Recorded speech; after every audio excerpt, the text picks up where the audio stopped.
మీలాగా ఇద్దరు ముగ్గురు రౌడీ ముక్కలు నేసుకొని ఆఫీసుల మీద దాడి చేసేటటువంటి దరిద్రపు సంస్కృతి మాది కాదు.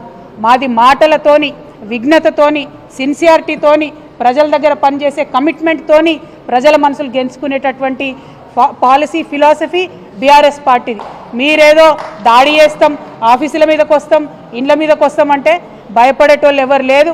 మాది 60 లక్షల సైన్యం ఉన్నటువంటి బీఆర్ఎస్ పార్టీ కుటుంబం మాది. మా 60 లక్షల మంది తలుసుకుంటే మీరు ఒక్క అడుగు కూడా తెలంగాణలో కదిలేటటువంటి పరిస్థితి ఉండదు.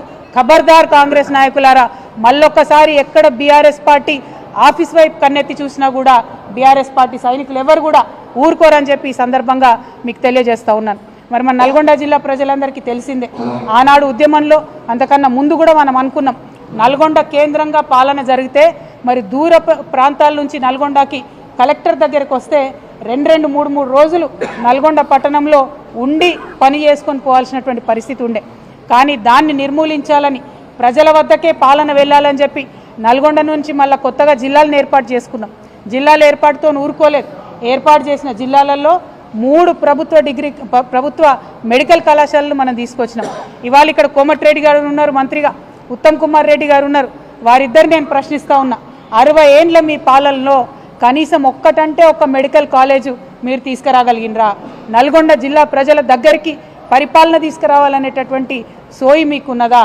ఆనాడు కేసీఆర్ గారు కలెక్టరేట్ ఓపెనింగ్కి పిలిస్తే కోమటిరెడ్డి గారు కూడా వచ్చి కేసీఆర్ గారి పక్కన కూర్చొని మరి ఇంత అద్భుతమైన కలెక్టరేట్ కట్టిండ్రు, ఇటువంటి కలెక్టరేట్లు వేరే రాష్ట్రాలలో సెక్రటేరియట్ల కన్నా పెద్దగా ఉన్నాయని చెప్పి పొగిడినటువంటి వ్యక్తి కోమటిరెడ్డి వెంకటరెడ్డి గారు. మరి ఇవాళ వారు ఏం మాట్లాడుతున్నారో దయచేసి నల్గొండ జిల్లా ప్రజలు, తెలంగాణ ప్రజలు గమనించాలి.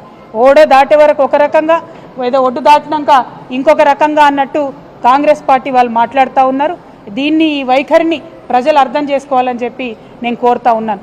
మరి ఉమ్మడి నల్గొండ జిల్లాలో 12 నియోజకవర్గాలు ఉంటే ఆ 12 నియోజకవర్గాలకు కూడా కలిపి మనం 36,000 కోట్లను 10 సంవత్సరాలలో బీఆర్ఎస్ ప్రభుత్వంలో 36,000 కోట్లను అభివృద్ధి కోసం మనం స్పెండ్ చేయడం జరిగింది. అదేవిధంగా సంక్షేమం కోసం, అంటే అది పెన్షన్ కావచ్చు, కళ్యాణ లక్ష్మి కావచ్చు, రైతు బంధు కావచ్చు, రైతు బీమా కావచ్చు, ఈ కార్యక్రమాలకు అన్నీ కూడా కలుపుకొని మనము 42,000 కోట్ల రూపాయలను నల్గొండ ప్రజలకు ఇవ్వడం జరిగింది. మా పాలన ఎట్లుండే అంటే ప్రభుత్వంకి వచ్చినటువంటి ఆదాయం అంతా కూడా పేద ఇంటి బిడ్డకు అక్కడికి రావాలనేటటువంటి ఆలోచన మాకుండే. ఇవాళ ఏం జరుగుతున్నది? నిన్న 21వ తారీఖు నుంచి 24వ తారీఖు వరకు గ్రామాన సభలు పెడతా ఉన్నారు, గ్రామ సభలు పెడతా ఉన్నారు. ఎందుకోసం గ్రామ సభలు? రేషన్ కార్డులు, రైతు భరోసాలు, అట్లానే ఇందిరమ్మ ఇండ్లు, ఈ పథకాలన్నీ కూలీలకు ఇస్తామన్న డబ్బులు ఇవన్నీ కూడా ఇస్తామని చెప్పి గ్రామ సభలు పెడతా ఉన్నారు. ఇవాళ ఒక్క మాట నేను కాంగ్రెస్ ప్రభుత్వాన్ని సూటిగా ప్రశ్నిస్తూ ఉన్నా, దయచేసి ప్రజలు ఆలోచన చేయాలి. అధికారంలోకి రాగానే ఏం చేసిండ్రు? అప్లికేషన్లు పెట్టుకోండి, మేము ఇచ్చేస్తాం మీకు పథకాలన్నీ అని చెప్పిండ్రు.